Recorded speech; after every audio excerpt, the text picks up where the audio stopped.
নমস্কার। আজকে আবার চলে এসেছি একটা কালার করার ভিডিও নিয়ে। আজকে যে গয়নাটা দেখাচ্ছি এটা কিন্তু কাপড়ের উপর করা, আর উপরে যেই ফুল টুলগুলো বানিয়েছি এইগুলো ক্লে দিয়ে করা।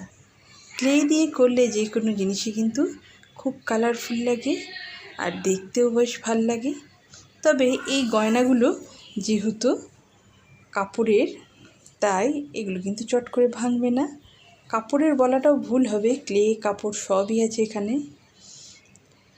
আর এই গয়নাটা অর্ডার করেছিল চন্দননগর থেকে পল্লবী একটা শাড়ির ছবি তুলে আমায় পাঠিয়ে দিয়েছিল।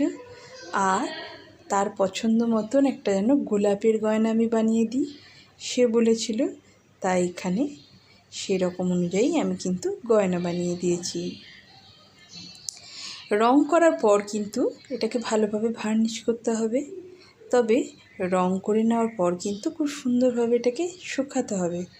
না শুকিয়ে ভার্নিশ করলে কিন্তু রং উঠে যাওয়ার ভয় থাকে। আর রংটা কিন্তু খুব সুন্দরভাবে করতে হবে, না হলে কিন্তু গয়নাটা দেখতে মোটেই ভালো লাগে না। দেখো রং করা আমার হয়ে গেছে।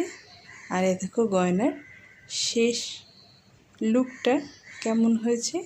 ব্যাগটাও কিন্তু আমি খুব সুন্দরভাবে কাপড় দিয়ে ফিনিশ করেছি। ভালো লাগলে লাইক কমেন্ট করে পাশে থেকে